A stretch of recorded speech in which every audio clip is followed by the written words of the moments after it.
What's up everybody, Maran here for another weekly update. There's lots of exciting news to go over here this week. Before I get into the news, I first want to mention I'll be doing my usual weekly live stream here on Sunday night at 9 p.m. Join if you can, it's always fun hanging out and talking cars with all of you. But getting into all the news here this week, first off, Chevy has teased the ZR1 Corvette for another time here. We just saw a teaser not too long ago. This time we get a little short video on YouTube and that shows off the engine sound along with a quick CGI shot of the back end before saying, "Unthinkable speed is coming this summer." And so from the hints that we get from the sound clip, it does still sound like the 5.5 liter V8 from the Z06, and we can hear a little bit of a turbo whistle, I believe, there in the sound clip. And the interesting thing is, it's a nice snappy dual clutch. You can still hear there was no expectation that was going away, but it sounds like it's definitely running that from Z06 as well. But the interesting thing is, to me, it sounds pretty close to the engine in the Z06, which gives me a little bit of hope that what we're hearing is hopefully still a flat plane crank and it doesn't go to cross plane crank like we saw with the conversion from the Voodoo motor with Ford over to the supercharged Shelby motor. Hopefully with force induction for this one, they are able to retain the flat plane crank and keep that really awesome sound, that signature sound with just the assistance of the turbos there. So we will see about that. But yeah, it sounds like the wait is almost over. We'll have to see, when this summer we get it. They're still not saying exactly when, but hopefully, it'll be pretty soon.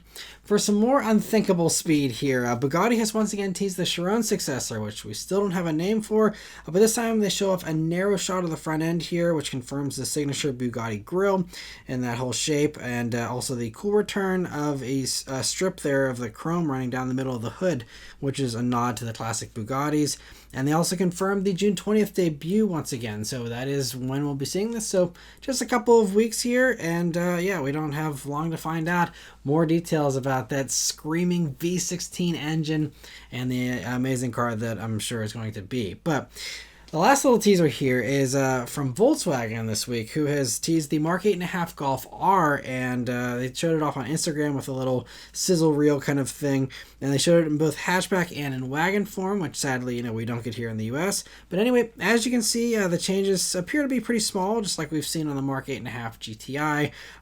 We'll have to wait to see whether they give us any more power. That could be the one big thing, but otherwise, it's going to be this tiny little nip-tuck stuff we saw with the Mk8.5 GTI. And it would be nice to see, a bump in power for this last hurrah of what is assumed to be the final gas version, unless they change those plans. But the idea was for Mark 9 to go electric, so we will see if they stick to that or not. But anyway, that'll most likely also come out pretty soon, but we don't have any actual release date for that one yet either. The other Golf variant that we did get a full reveal of this week was the GTI Clubsport, and so it's unfortunately still only for Europe.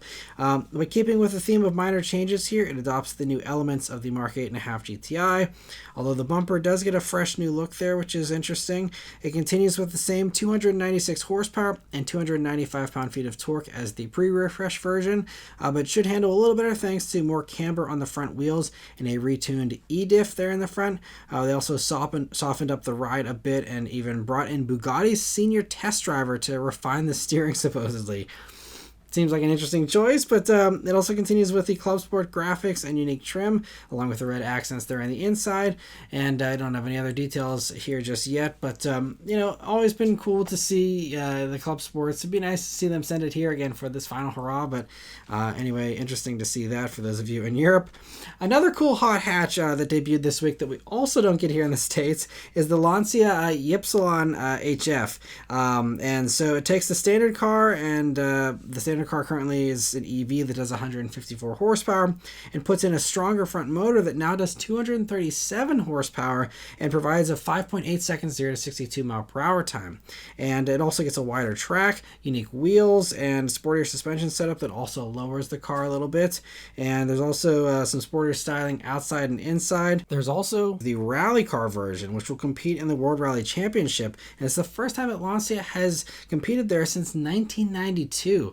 So really cool to see them come back. And that one uses a 1.2 liter turbocharged 3-cylinder engine that does 209 horsepower and runs it through a 5-speed transmission and a limited slip diff, which is interesting, I guess, with a race car. 5 speeds is normal for WRC. I'm not sure, but that's kind of surprising. But it also gets the usual, rally car changes, of course, for the outside and the inside and all that. And it's great to see them coming back to rallying, though. I'm really excited to see this, and I'd love to see even the regular Ypsilon HF here come to the States. And even if Stellantis wanted to rebadge it as a Fiat, toss them a bone, or have it be another thing that Dodge steals from the Italians, whatever. I think it'd just be really cool to see this here. And also, the fact that it's 4 doors means that have a little bit more space than like the 500e Abarth that is going to be coming. But anyway, for those of you in Europe who can get this, it's going to be the HF version will go on sale here in May of 2025. So about 11 months away for that one, unfortunately. But great to see that it's coming, and very cool to see that.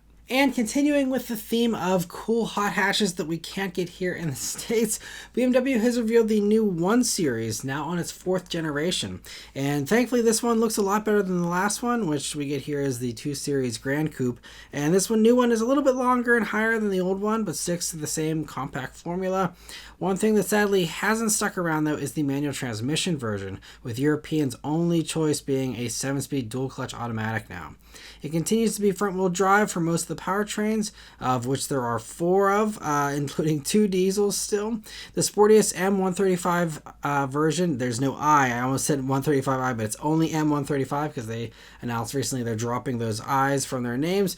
The M135 version gets xDrive all-wheel drive as standard, and that one will do 300 horsepower and a 4.9 second 0 to 62 mile per hour time.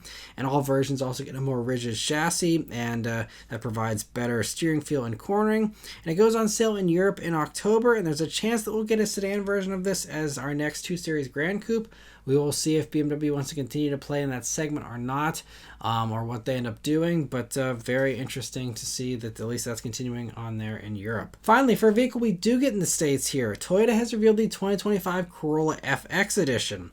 Unfortunately, this package appears to be a revival of the Apex trim and not much else, with a smaller spoiler, unique wheels, black trim and roof, sportier steering feel according to Toyota, and lowering springs.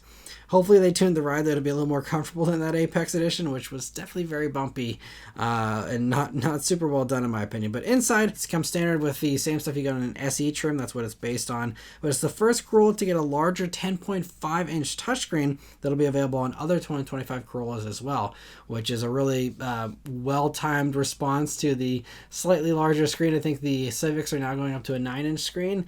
And so they're outdoing them immediately here at Toyota with a 10.5-inch screen, which is kind of funny. But the unique touch here for the FX on the inside is the gray fabric seats with orange stitching. And there's no pricing for any of these 2025 Corollas yet, but if you happen to be interested, they'll begin arriving at dealers this fall. So interesting to hear that. It's sad that the FX edition, isn't something a little sportier, but we have GR Corolla still, so I cannot complain. And just something, I guess, for those who want something to bridge the gap slightly. Still seems like this is a hard thing to justify, just like the Apex Edition, but we'll see. Anyway, moving on here, Automotive News is reporting that Nissan sent a memo to their suppliers saying, please stop all development activities related to the electric sedans until further notice. So the original plan was for Nissan to have an electric sedan that's possibly the return of the Maxima, be debuting next year originally, along with an Infinity version, and it would be 2 of the 7 EVs they were planning to debut by 2026. They're also delaying their planned $500 million investment to revamp the Mississippi plant, where they were planning to be building these things, with that factory currently only building the Altima, Frontier, and just the rest of this summer they're building Titans, and then they're done with that. So it'll just be Altima and Frontier for a while, it seems. And so Nissan told Reuters that we are adjusting the timeline for the introduction of these 5 new models to ensure we bring the vehicles to the market at the right time. So the speculation here is that the other 5 are going to get priority, and those other 5 are most likely crossovers. and that they're pulling some of those forward, and this isn't just the typical like, oh, we're just gonna be scared and run away from our EVs, and it's actually just them shifting things and swapping one for the other, more so than scaling back on EVs in general. But we'll have to see, how their new plan actually plays out, and what they end up saying here about it. But I mean, it would make sense. Every other car company has basically prioritized crossovers first and done the sedans afterwards. And so it certainly makes sense for Nissan to do that. It's the safer bet for sure if they're trying to conserve funds and do the highest profit thing possible. So we'll see. But even with these delays, though, Automotive News says that Nissan should still debut the sedans here by November of 2026 for the Nissan and April of 2027 for the Infiniti. So still, a little bit behind, but not too far off of the initial plans here. So hopefully that it does turn out to be true. But anyway, very interesting to hear that.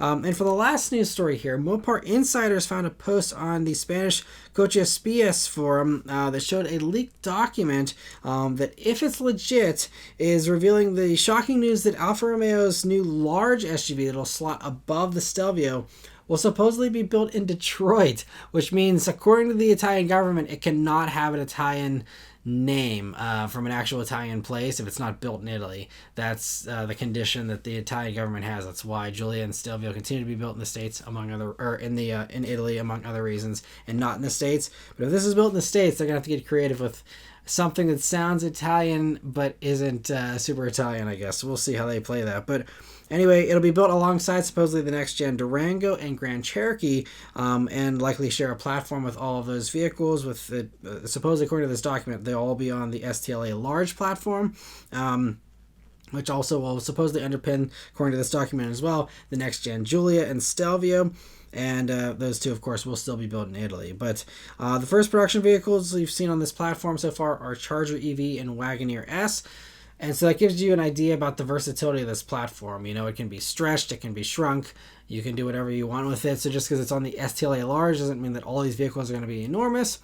Wagoneer S is fairly large, but it doesn't have to be this giant thing like Charger EV, which is super long. I wouldn't expect Giulia to be as long as Charger EV is for the four-door version, but we will see, again, how that all ends up getting played out here. But also means, though, that there's a small chance they could backtrack on the EV thing as well, since, again, that's something we were seeing with others in the industry, and they did already, I believe, in a roundabout way, confirm that Durango and Grand Cherokee will get a gas option as well as the electric version whenever those new gen versions come online here. And if this thing above the Stelvio is built in the same factory, is on the same platform, I feel like they could also probably share the engine as well. So I would say that there could be, even though they've sworn up and down this new Alfa large SUV is going to be electric only, I think that maybe Alfa, there'll be an announcement soon that they're going to backpedal on their EV stuff a little bit as well, at least here in the States. And, they'll do the same thing as other Stellantis products where they offer gas and electric for those who, want, one or the other.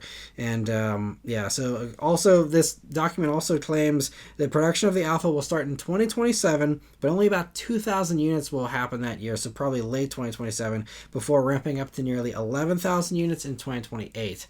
Which still isn't a lot. So this is going to probably be very high-end, expensive, probably positioned, I'm guessing, above, the Dodge and the Grand Cherokee there. But, we'll have to see, again, how they end up playing all that. But very interesting to hear that, if true. But again, take that one with a grain of salt for now.